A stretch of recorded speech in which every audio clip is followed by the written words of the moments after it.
Good afternoon, everybody. Wherever you're joining us from, we hope that you're staying safe.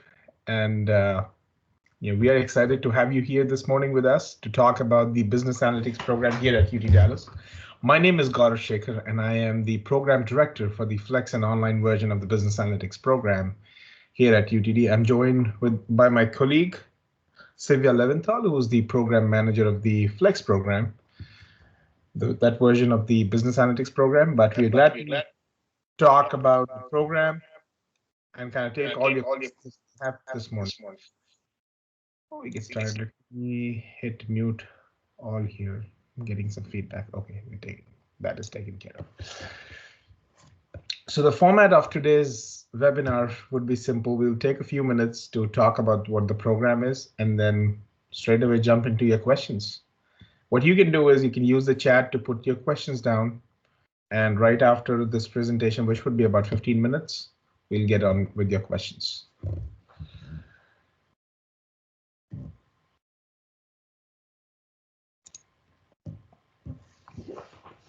So even before we talk about us at UT Dallas, the bigger question is, why does a business analytics program really exist? What's the need of? There are so many programs out there, and pretty much they cover a lot of things that the industry needs, but why exactly business analytics? What is so different about it? We do have statistical programs, we do have mathematics programs, we do have data engineering programs, we learn a lot of things. Well, why business analytics? To answer this question, we really have to go back a few decades to really see where it started. Now, if you essentially think about any computer system, any enterprise level ecosystem of applications, why do you have these applications? The one-line answer for that is to manage data. That is all they are there for. Whether it is your access to a system that contains data, or you're provisioning one system's data to another system, or one place's data to another place, or you have some raw data that you are transposing and you are transforming it so that an executive board can look at it. There are tons of reasons why these systems exist, and all they do is they manage your data. So that's point number one. The second thing is 70s, 80s, I would say early 90s, it was all about, okay, what are some of the good systems through which we can store data or collect data? Okay, databases came in the late 70s. So the whole focus was about, okay, how do we establish some good data storage system or database management systems? But then after a couple of decades, now the question was, now we have all this data that we have collected. What do we do with this? And that's where the leaders, the pioneers in the industry, they kind of went ahead and they started using this data. It's not like that they were suddenly one day everybody came together and they decided to start using data, but here and there in sporadic fashion, they were using data to make decisions.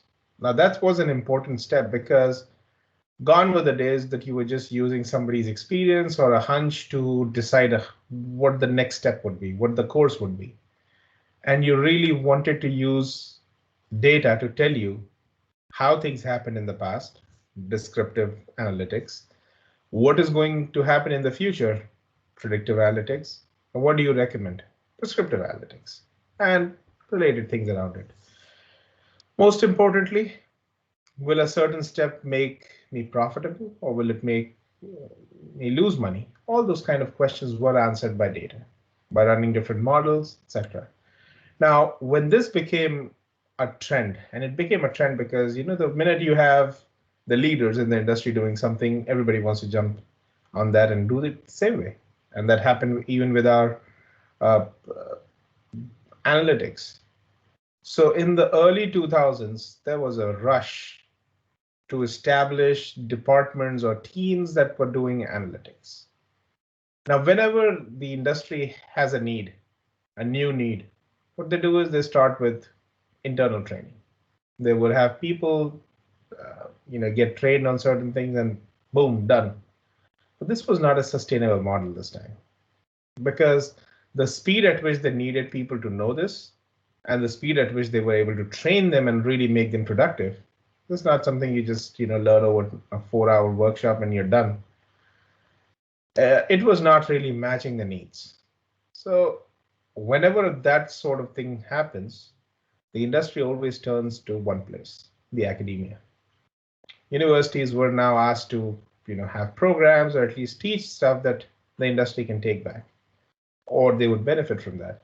Around 2007, we saw the first program, a business analytics program here in the US. In the next 5 to 10 years, the top institutions, all of them, they started a business analytics program. And that's where even UTD came in. In 2013, we started our program.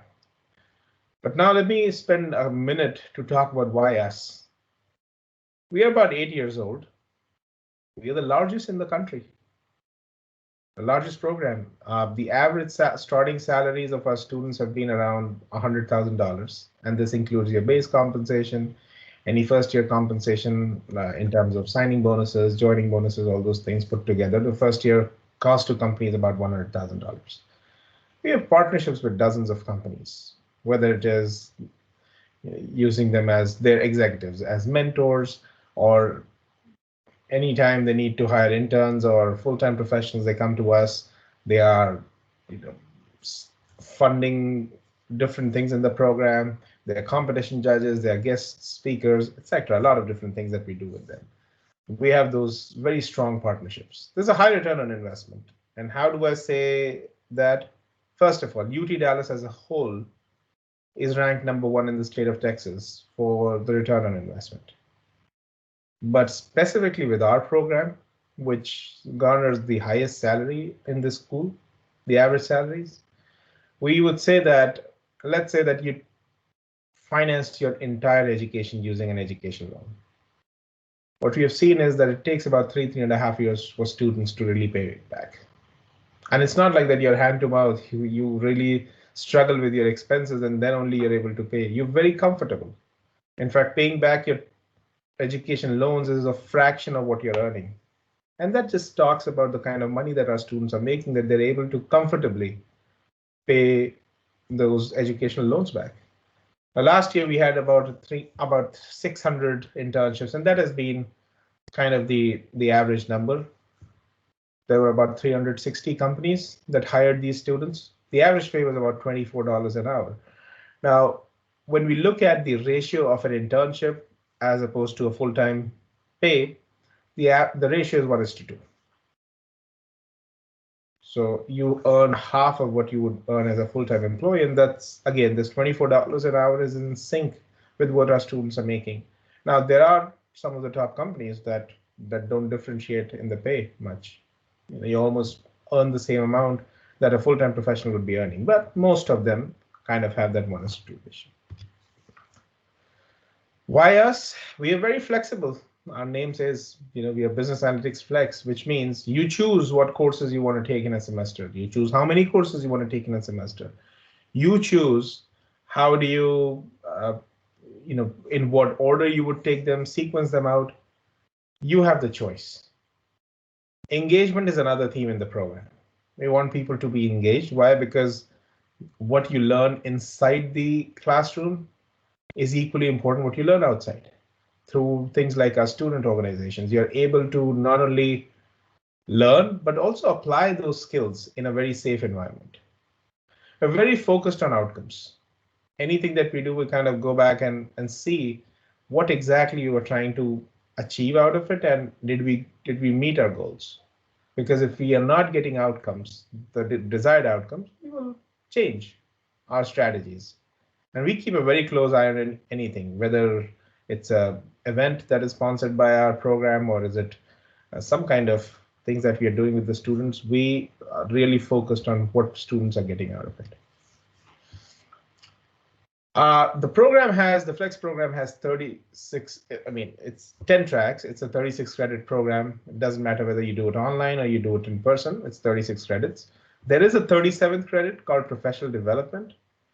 And in case you have US work experience or there's a bunch of criteria, you can waive that off, but that's a course that students take in the first semester to learn about professional development. How do you connect with people? How do you really get a job here in the US? It's a STEM designated program. We have 10 tracks. You might see 9 listed on the website right now because the 10th one, which is our Enterprise Systems Analytics track, has been added for fall 21. And we are updating our website, and it goes through a process of approvals before it can be put on the website. But we are adding a bunch of courses that are focused on SAP and using SAP for analytics, but 10 different tracks, and you can choose whatever courses you want to take from these 10 different tracks. In fact, being a large program brings a lot of benefits. We are able to offer almost 70 different courses as electives, and you have to take 6 out of it. 6 courses from a bucket of 70. And that is only possible because we are such a large program. None of our peers around can offer this variety when it comes to their curriculum.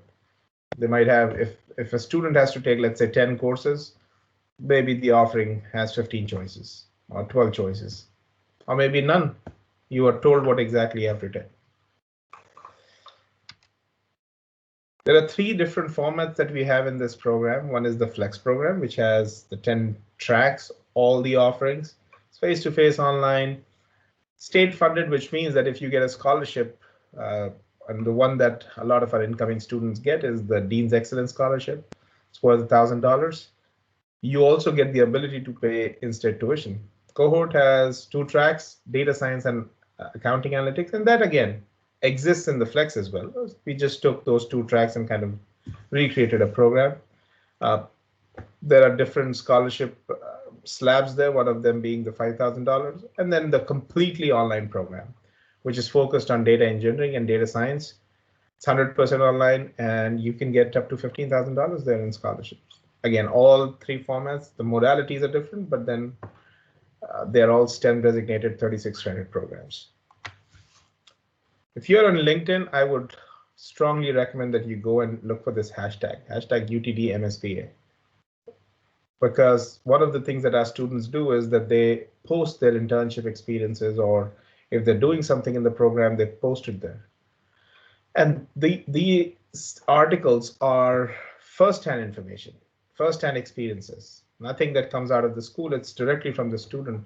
So if you want to know what exactly these students are doing, this is a great way for you to really go ahead and figure out what our students are doing.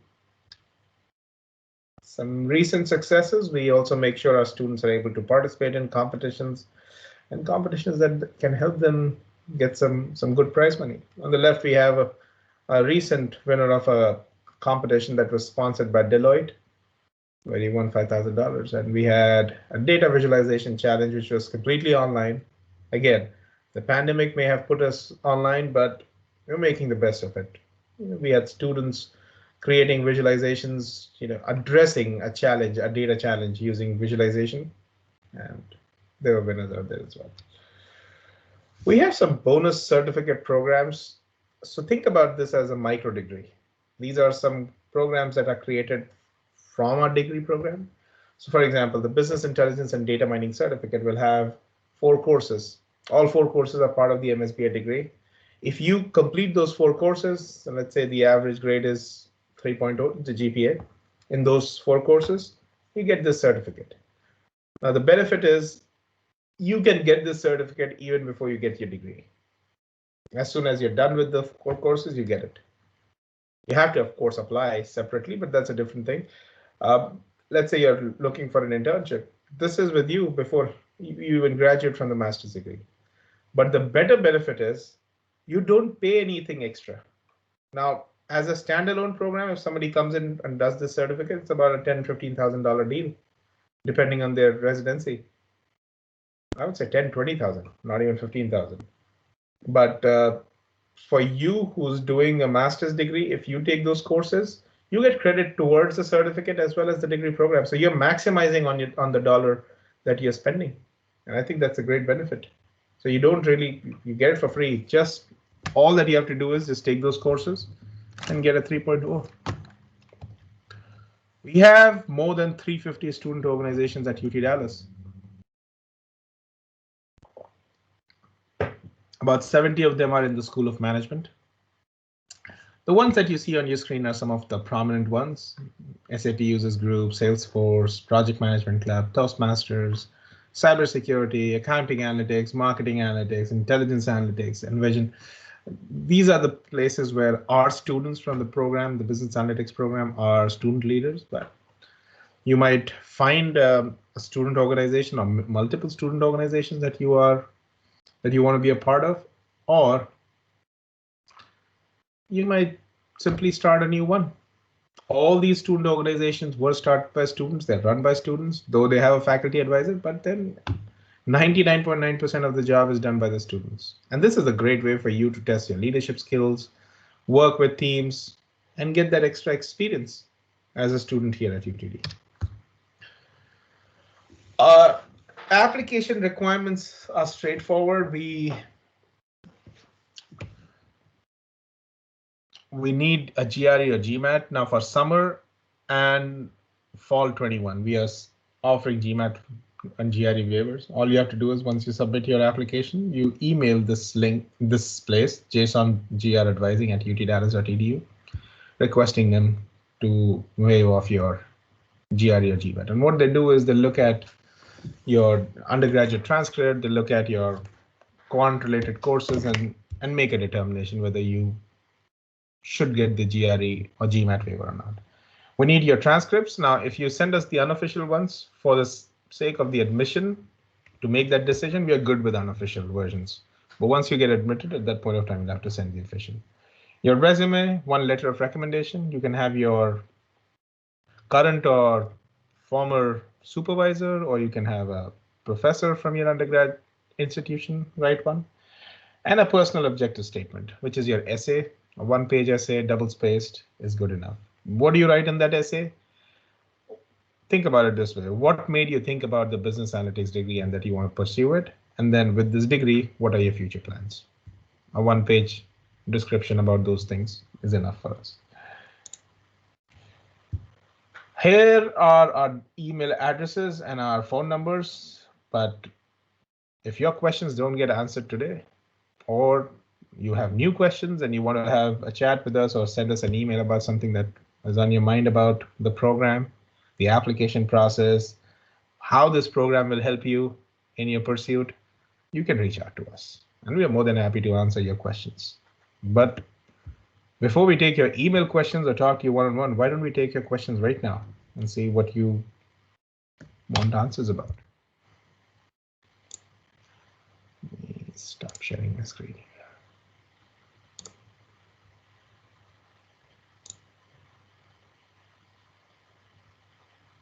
Feel free to put your questions in the chat.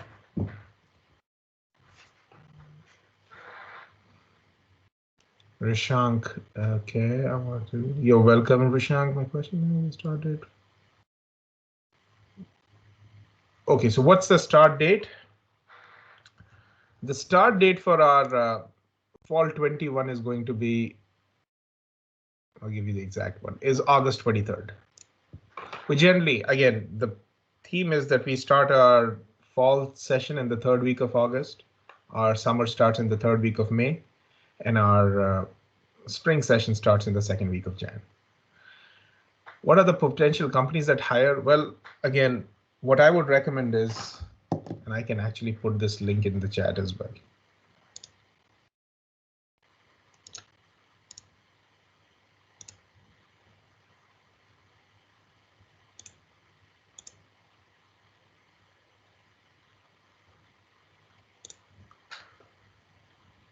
So as you go to the Jindal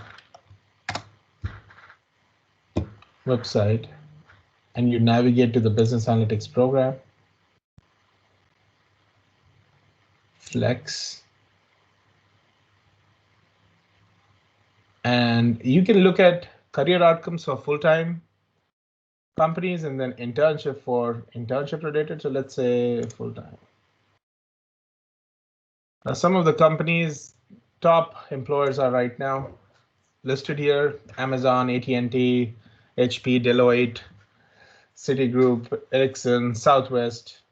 These are the ones. What kind of roles our students are getting are also listed, some of them. Data scientist is on the rise in terms of the most common title that our students are getting, but data engineer, data analyst, BI engineer, BI consultant, data analyst, marketing analyst, these are some of the ones. But what I would recommend is if you want to see the data for each of the years, you can really come to this section where we have a comprehensive report about what companies, what are the titles, and then exactly for each of the company, what was the title of the student that got into that company. Now you will not see the name of the student right there for privacy reasons, but what company and what title is something that you can see. So let me put this link here in the chat as well, just in case you're interested.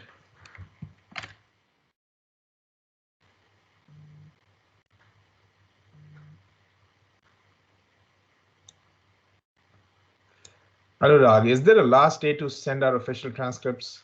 Now, Anurag, this university does want it before you even start enrolling into your classes and all. That's the time. There's no hard deadline, I would say, that the university has published, but it's always before the start of classes. Now, remember one thing. You definitely, let's say, for whatever reason, the university says that, hey, your official transcripts have to come to us and you're not able to provide them before the start of classes because your university's timelines might be very different. You can always reach out to admissions, explaining to them why you cannot provide the transcripts before the start of the program. And what they do is they give you some extension. They give you a few months as an exception. You will have to request it. It's not an automatic exception. But you'll have to request it and they will give you time until before the start of the second semester. It's on a case-to-case basis, but some proof from your university that your transcripts or your degree certificate would be issued after a certain day is required. Some proof, not just that, you don't have time to go and get it. I mean, that's not a reason that can stand, but yes, if there are genuine reasons that are stopping you from getting your official documents, then definitely reach out to admission as in the singular admission at utdallas.edu, and they're the ones who can definitely help you on this. Sure, your question. Okay, thanks for the time to do this. I've received an acceptance. How long do I have until I accept my decision? Well, sure, it's again, if you have applied for a scholarship, the committee would require you to have accepted the admission. Again, there's no fee to accept it. You can accept it before the start of classes, but remember your acceptance is required so that your I-20 can be issued if you're an international student. You might want to go for the visa interview and all that is dependent on your I-20. So you have time. There is no deadline for it, but definitely before the start of classes, if you're going ahead with us, you have to do that. But as I said, there is no fee. It's not like that you have to pay something upfront. So if UT Dallas is kind of the institution you're going to, go ahead and accept it. It's not like if you don't do it in the next 2 weeks, it'll lapse. It'll definitely lapse if you hit the start of the semester for which you're going for. But we don't put any clock on it before that. So before the start of classes, do it. Hiring, I'm joining Flex 2021 fall. Should I start to look for 2022 summer internship now? Well, I think you would be really early if you're starting to look for an internship now. But in the program, right after you finish your 18 credits, you can start an internship. So it's up to you when you want to start. I would say right now, rather than looking for an internship, maybe kind of get started into some of the things. Like if you want to go ahead and maybe complete some free courses online around maybe R or Python, or maybe things like some introductory stats concepts, etc. There are a lot of tons of places where you can get free courses, but just kind of get yourself acquainted with these concepts before you come. I always recommend at least one programming language. You can either pick Python or a one statistical language. R is good. Something related to databases where you just test your skills, how to write queries and all. You may have done it in the past, but it always helps. These kind of things to prepare. Once you're here, absolutely start looking for internships. The thing with internships is depending on what company you're applying for, they have different cycles. Now, there are companies where they will hire their interns 8 months in advance. So literally for a summer internship, you have to, summer starts in May. So you probably have to get that internship maybe in September, October, November of the previous year. And there are companies that open up their internships like 2 months before they are starting. So depending on what company it is. But nobody said that you're too early to start looking for what you want to, where you want to be.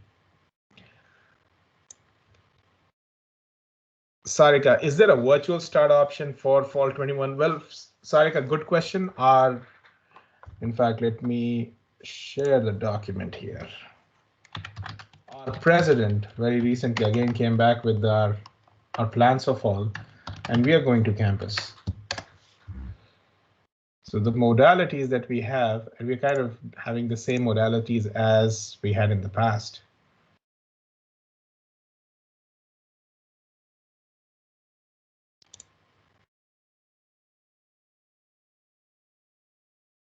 Okay, so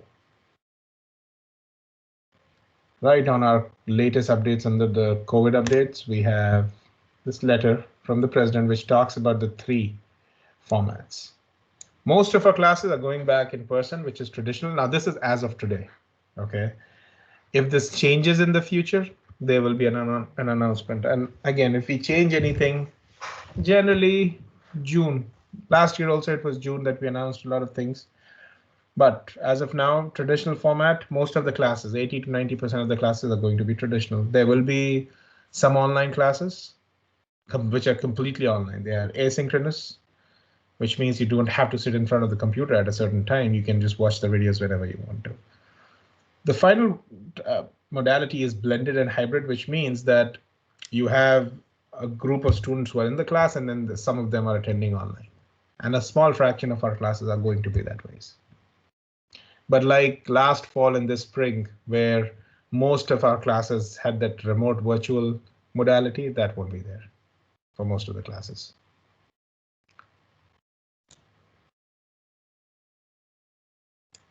Rahul, I'm glad you asked that question, when you can register for classes. So to register for classes, there are a few things that you have to be not careful, but you need to be aware of. One is that you need to have all your holds removed. One of the holds is cannot register online, which means that you have to go through the advising orientation. The advisors for fall are going to have this orientation somewhere in May, end of May, early June. Once that is done, that hold would be removed. Another hold is around ISSO. If you're an international student, domestic students don't have that, but international students will have it, where part of the orientation would be done online, and the other part, ISSO is still working on how exactly they want to do it. They want to do it later or they want to do it early. But once these orientations are done, even with the TB test, that's the third one. And TB test, again, the university is really thinking about how to go about these 3 things, which generally used to be in the month of July and early August, where you'll get those holds removed. You should see emails this Monday. If you're already admitted, this coming Monday is the first email where they will send information about how do you attend these orientations so that you can get your holds removed. So hopefully we should be in a good shape somewhere in June, I believe, when you can actually go ahead and register for your classes. But keep an eye on your email, your UTD email especially, where you'll get all this information. Vivekanand, okay, so since the start of the program is April 23rd, I believe you meant August 23rd. When do we have to report on campus for orientation and other formalities? Well, again, international students can come to UTD or come to United States 30 days before the start of the program.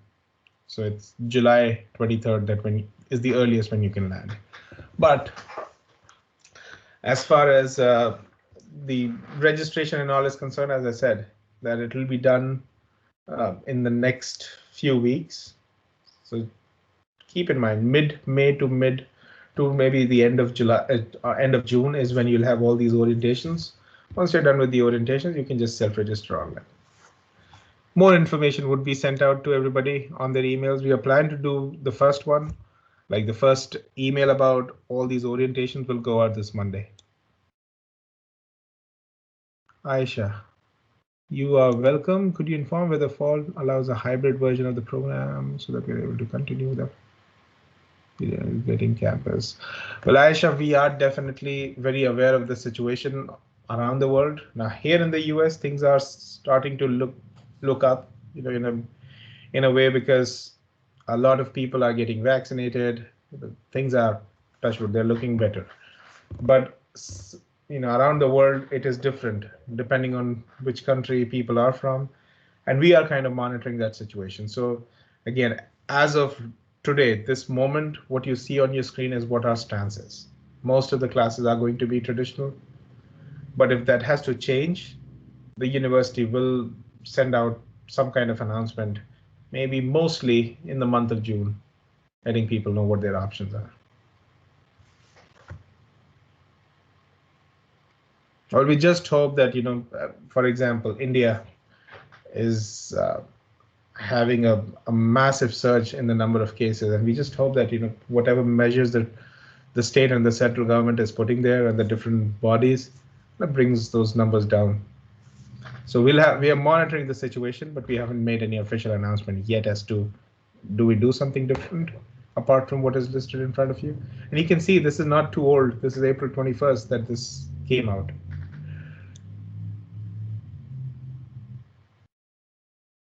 Puneet, when will the JSOM MSBA orientation? Well, again, this is something that we will do in the month of May and June, mostly June, and you will see emails come out about this thing, that when exactly we'll have it. We do some orientations very close to the start of classes as well, which technically, before COVID hit, we used to do it just this Thursday before start of classes. So maybe we will have some orientations in June.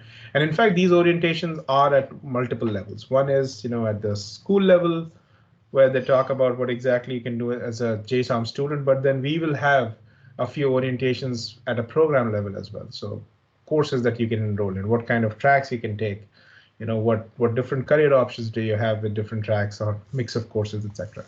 To kind of orient you and acquaint you with what the coursework is all about. Rahul, yes, scholarship results are out in case you meet the criteria, what the committee has set out, and your application is in, your official scores are in. Without your official scores with the university, we cannot really look at your scholarship application. But if all that is in and you meet the criteria, you get the scholarship. Depending on what your GMAT or GRE score is when we start looking at your rest of the application. But if you made the cut, you got it. The deadline is May 1st. So there will definitely be another round of review where they look at the different applications that have come by May 1st. And they do it every week, in fact. So if you make the cut, you will hear back. What to do in case flights get canceled? Can we join 2 months later? Or should we join in spring? Well, let me tell you what happened in fall of 20, okay? Because this kind of uncertainty was there in fall of 20 as well.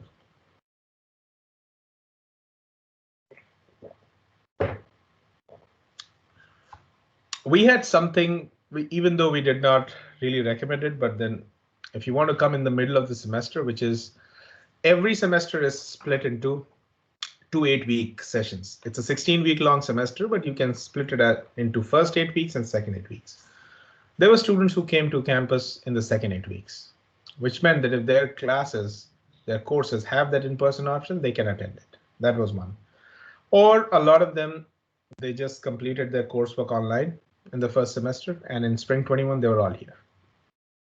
In fact, everybody who was online joining us from their home countries, they're all here in spring. That is an option. But again, as I said, there are still a lot of things in the air right now. And we, in case there are any recommendations that we will want to make, I would say June is going to be the time when we'll start talking about, okay, apart from what you see here, has the stance changed? We will be in a better position to analyze what is the situation around, and then how do you want to afford those opportunities to you. Let's say worst case, you want to do this online. So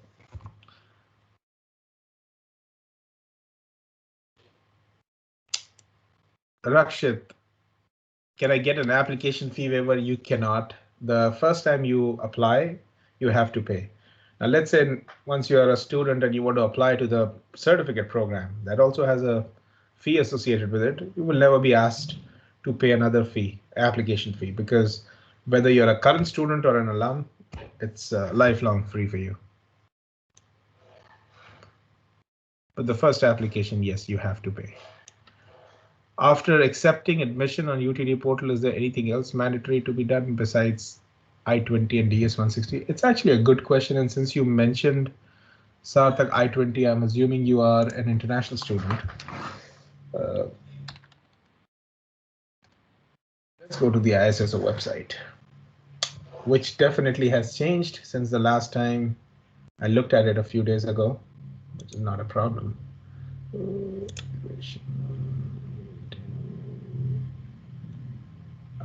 This is going to be a little, let's see.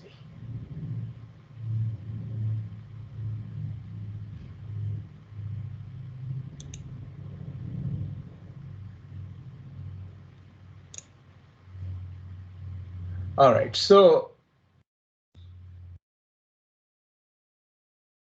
here is a checklist.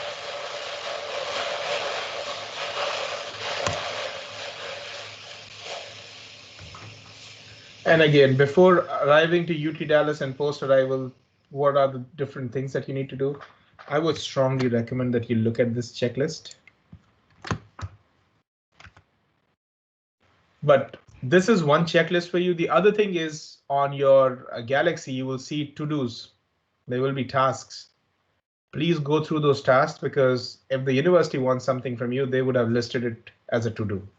So that's another way for you to know what exactly you need to do. But these two checklists are great for you to know what exactly you need. Let's open one of them. For example, you've applied, you're tracking your status, you are accepting it, you apply for the I-20. It's requesting I-20 to be shipped to you.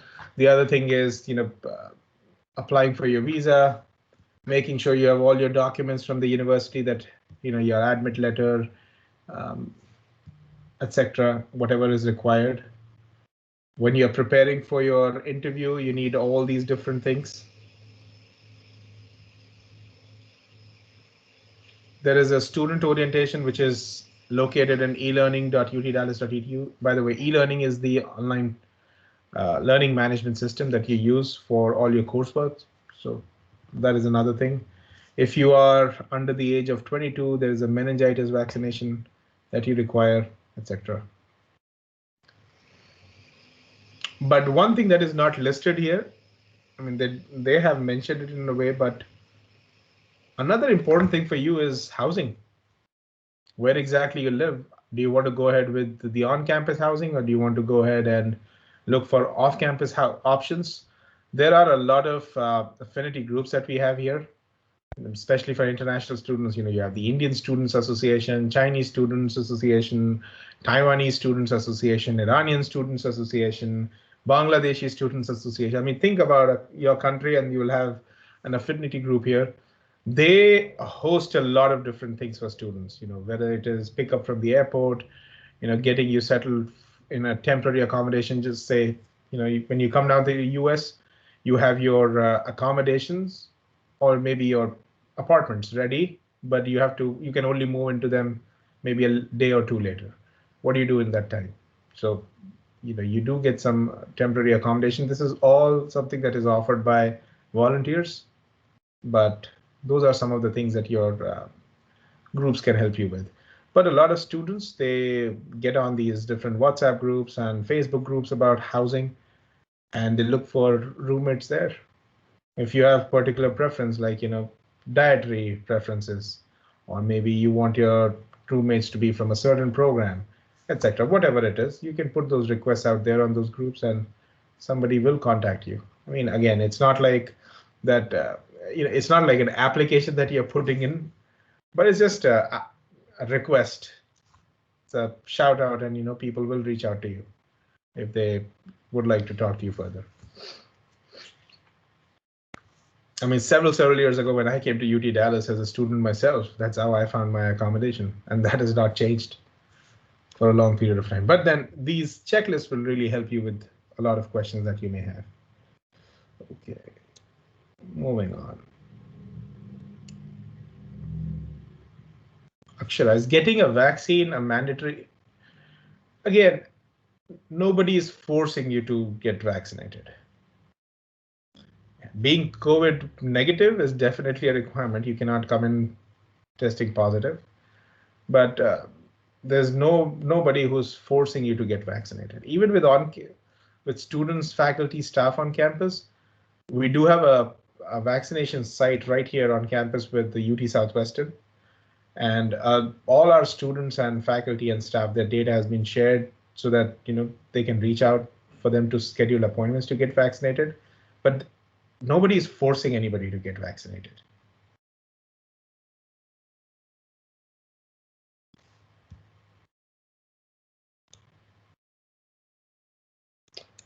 Is there a possibility that students can still take the GRE and apply for scholarships? If so, what is the last day to apply? Well, we are sitting on April 24th. By the time you take your GRE and your scores are sent, they won't be received by May 1st. UTD, we should have your scores by May 1st. You can definitely apply for the scholarship if you have the scores ready and you can just send them. But even if you have the scores now, I don't know if they will reach the university within a week. Sometimes ETS takes like 2 weeks. So the idea is your application should be in, you should have accepted it, and you should be accepted into the program, and you should have accepted it.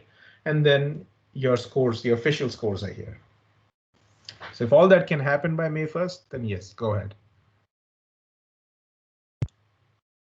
Sure. As someone from a different engineering background, would you recommend I take online courses in SAS prior to the classes? Well, sure, it doesn't hurt to take these courses. It doesn't hurt to kind of get yourself kickstarted into the program. We ourselves have something called boot camps where we take you through these introductory sessions. But if you want to spend some time yourself and kind of get yourself that initial booster that you require, why not? Whether you come from an IT or related background or engineering background or not, has no bearing on the fact whether you need these kind of boosters at the start of the program. I would definitely say if you have time, go ahead and spend some time on these, because this will help you.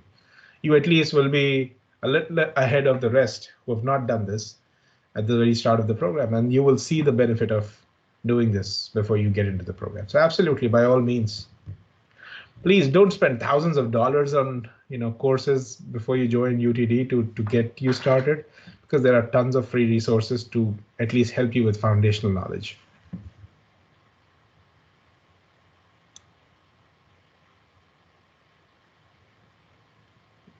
Roshan, you are welcome. Riddhi, I could not collect transcripts due to lockdown, so I have uploaded e-transcript. Will that be accepted? Riddhi, if these e-transcripts are issued by your institution and they are official from your institution, then yes, UT Dallas will accept it. However, having said that, every official transcript is sent from an institution to an institution. That's the most ideal situation. Now, your institution might just send, put an attested copy in an envelope, seal it, stamp it, and give it to you, and then you send it to the university. That's also accepted. Let's say that you are on an online service like Parchment or TrueCopy, and your institution wants to send your documents to UT Dallas, that's acceptable. If you're not using that service and you want to probably get on, let's say you ask your department, and this has to be the degree or the transcript issuing institution. It cannot be a college that's affiliated to the university, because the college might not be the degree issuing institution, the university is. And you can ask your university to send an email with the official documents to our admissions team. That also is accepted by them. Now, the admissions team is the one that makes the determination whether it has come from a source that they accept and the format it is in. So going back to your e-transcripts, if these e-transcripts are official transcripts that your institution issued, then that should be fine. Again, admission at utdallas.edu is the best place to figure out whether those transcripts are accepted or not. And again, it's apples and oranges, you know. Every university is different. The way they do stuff is different. So we don't want to compare two different institutions, that what was done at one place can also be done at another place. And in this, you know, if there is a difference in the way those documents are issued, we cannot accept it. But the good part is UT Dallas, you know, reviews every institution separately. If they feel that yes, the way the documents were sent is official enough for us to accept it, why not? We'll go ahead with that. Anshuman, my application status shows graduate final review. How long before I get? Well, that means it's in the final stages. And you will see that this will be sent to you. The decision will be sent to you in the next week or so.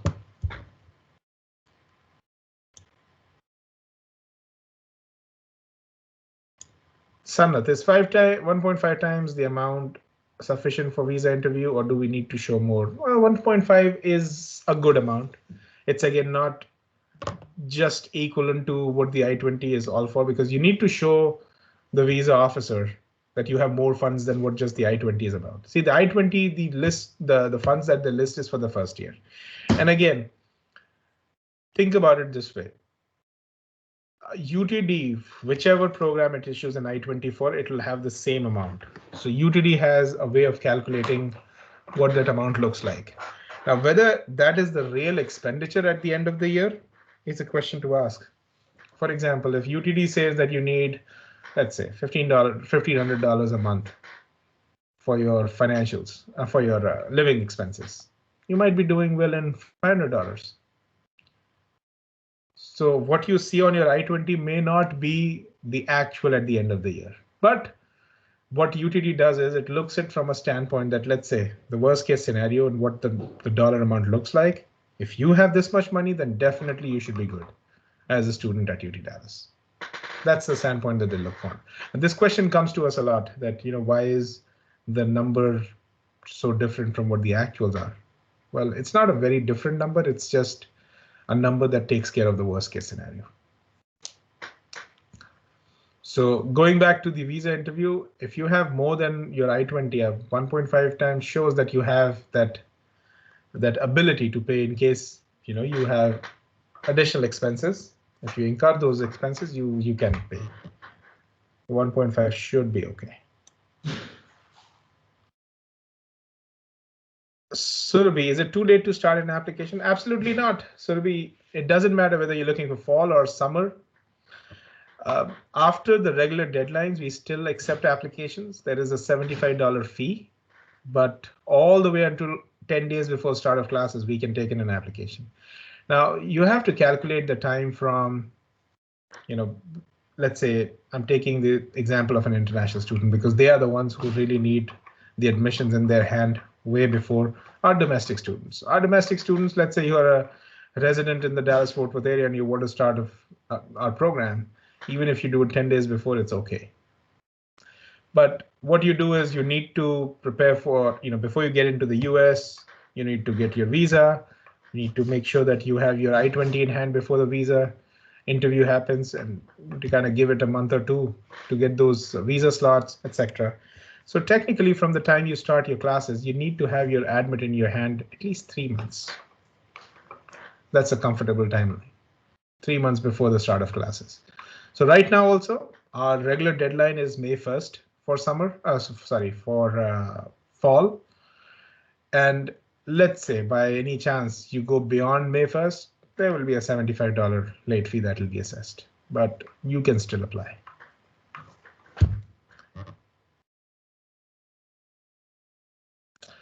So again, our classes, the way they are structured, the model of the program is such that you will have the courses that you will need. Now, yes, we tell students don't only have a plan A for classes, have a plan B as well. Let's do what classes you want to take. And there will be enough classes, of course, for you to get into. For example, our students start with the stats class, the database class, and the foundational BA with R or SAS class, and we have enough sections that can take you in. So don't worry about that. We don't offer any application fee waiver for the first time.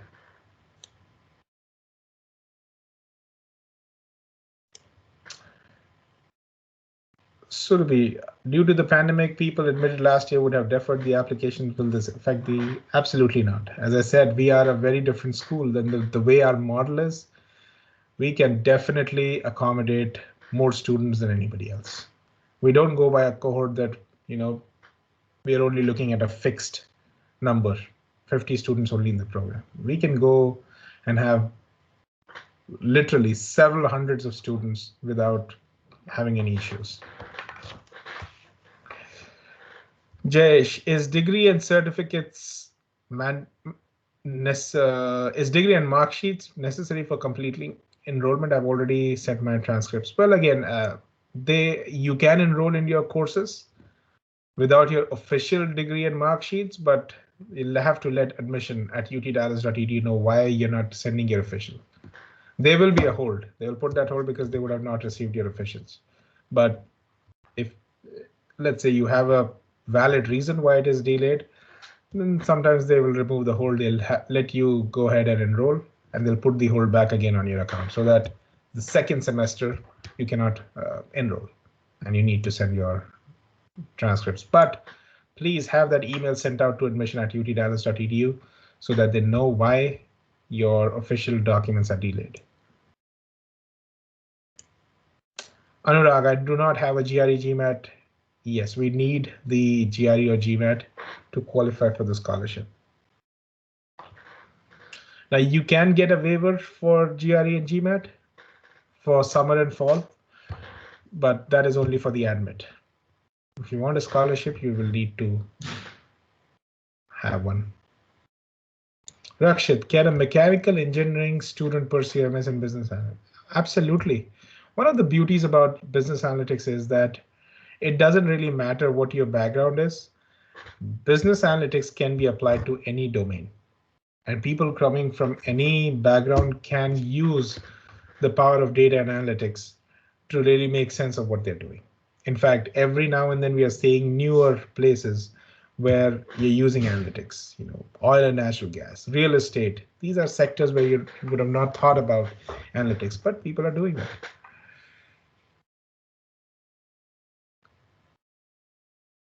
The acceptance rate at UTD, we have a standard acceptance criteria, and whether it is flex or cohort, we make sure that both of us have the same one. Again, with flex program, you have all the different options of, you have scholarship options, you have TA, RA options, you have in-state tuition options that you can get even if you're an out-of-state student, and of course all the 10 tracks.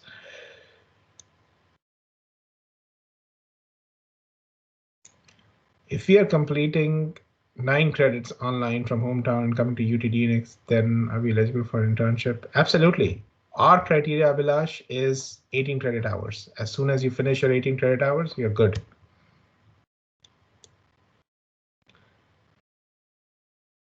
The e-transcripts are scanned copies of original. Does that work? Well, if they are scanned and sent by and attested, so again, whenever an attested copy is given, it's a copy of your originals, right? Depending on how the institution looks at it. But when you see e-transcripts, there are different ways of looking at it. E-transcripts could be that, okay, it is an official electronic version that was issued by your university. Scanning and sending it to a university, it will still be considered unofficial. Now, if your department, the university that issues these transcripts, they go ahead, they scan it, they stamp it, they attest it, and they send it to UT Dallas from their official addresses to UT Dallas, that's a different case. But again, admission@utdallas.edu is the best place to ask this question, because they are the ones who are vetting whether this is an acceptable format or not. They are the ones who get it from the university, from your university. Siva, are we eligible for TA, RAGA in the first semester? Well, you're not eligible for them in the first semester for two reasons. One, we need the UTD GPA that you won't have in the first semester. You can only have it in the second. The other thing is, why we do that is because if you are assigned as a TA to a course, then you would have taken that course before you become a TA. See, it's a 16-week long assignment. Okay, we don't have really time for you to learn the job and learn the coursework. We want you to know it. We want you to have shown a good performance in that course. So because we have these requirements, what we do is we will not allow you to be a TA in the first semester, but you can apply in the first semester to be a TA in the second semester. We have certain GPA requirements in the department. You need to have a 3.4 GPA to even be considered as a TA. Every semester we hire about 30-ish, 30 to 35 TAs to cover all our courses. And this is just the business analytics related courses. You can become a TA in another department. Again, you still have to go through the same application. Maybe let's say you took a course in marketing analytics, and the marketing analytics department wants to take you, not the marketing analytics, but the marketing department wants to take you as a TA. That can also happen.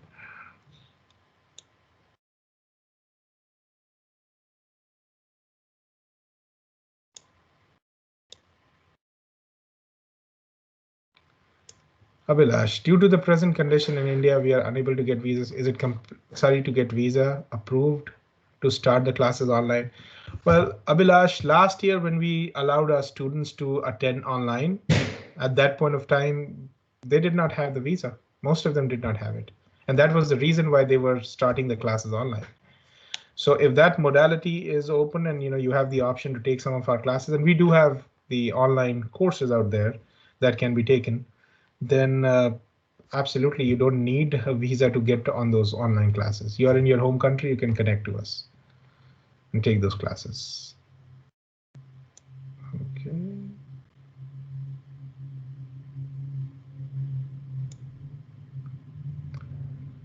Sri Vidya, if I join UTD in spring 2022, can I take 3 courses in summer?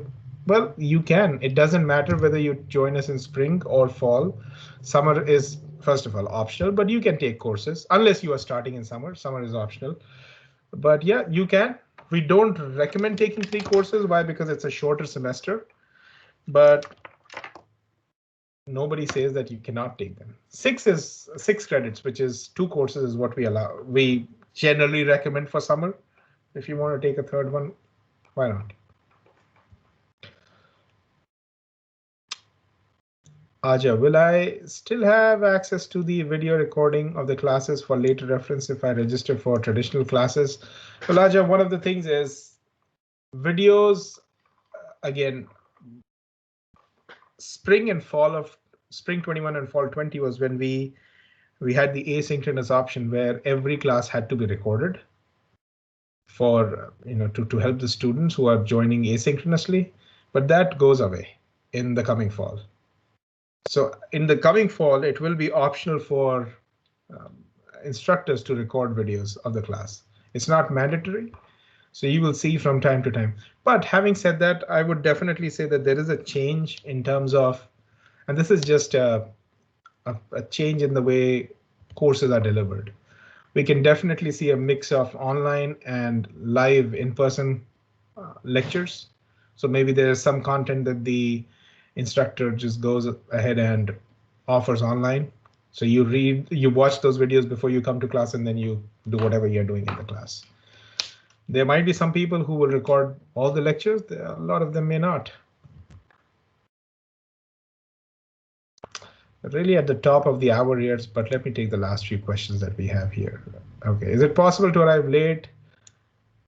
Seeing current situation in India? Well, Snehal, again, when you say late, by a few days is something, but if you say, can I come after 2 months? that is a different conversation then. Because again, when you say that you're arriving late, you should be in a position that you can in an uninterrupted fashion, you can pursue your classes here on campus. So let's say you are in a blended class where there is an online version and a face-to-face version of that class of the same section. And for the first 8 weeks you were online, but the start of the second 8 weeks, you will just go ahead and join the classes in person. Yes, that can be done. In fact, sometimes some of our students are late. Now, I'm not saying that the DHS will not question you. They might question you. What we do from the school is we give you a letter for late arrival. And again, this is not a guarantee that you will be allowed because ultimately the decision is in DHS's hand. But we give you that letter where we specify that whether we are okay you coming late or not. And we do specify a date as well on that. So mostly it is 1 or 2 weeks from the start of classes is the time period that we allow students to be with us. But we always tell them that don't just rely on that letter because DHS can always question, why are you late? How many credit hours do we complete by the time we complete the first semester? But Vishali, if you are an international student, you have to be full-time with us. You have to complete 9 credit hours in the first semester. The maximum a student can take is 18 credit hours. Now, we don't recommend 18 credit hours. That's a lot of courses, but that's the max you can take. The minimum you do is 9. Raksha, GRE GMAT is mandatory for, is there other options to get a scholarship? Not as an incoming student. As an incoming student, we have the Dean's Excellence Scholarship, which requires that.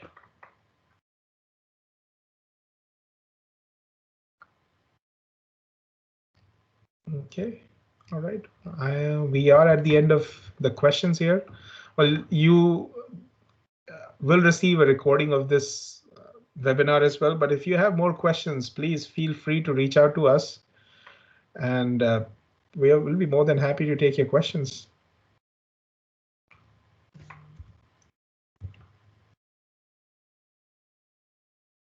Now, students who have not gotten, I'm taking Rahul's last question here, but if you don't get a scholarship, it's not a deal breaker as an incoming student.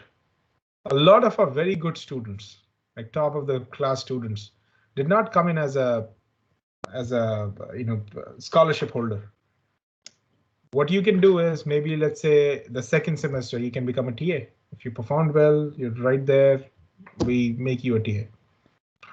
The second year for you, which starts in fall, or whether you start in spring or fall, it doesn't matter, but the academic year starts in fall. Every fall you can apply as a continuing student. And that can help you get the scholarship again. Now, as a continuing student, the focus would be on your UTD GPA, your UTD performance to give you that scholarship. So absolutely, you have in the Flex program, you have every academic year you can apply for a scholarship. In fact, as in the second year, you have more options because there are so many donor scholarships that you can apply to and get scholarship there.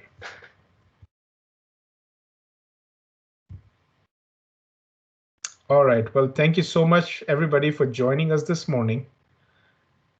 We wish you the best, whatever you're doing. Have a good weekend, the rest of your week, and let us know what your questions are. We are excited, really, to know that in the next few months we might be having an opportunity to see you in person, hopefully. But stay safe, and we will definitely connect with you again. Thank you so much.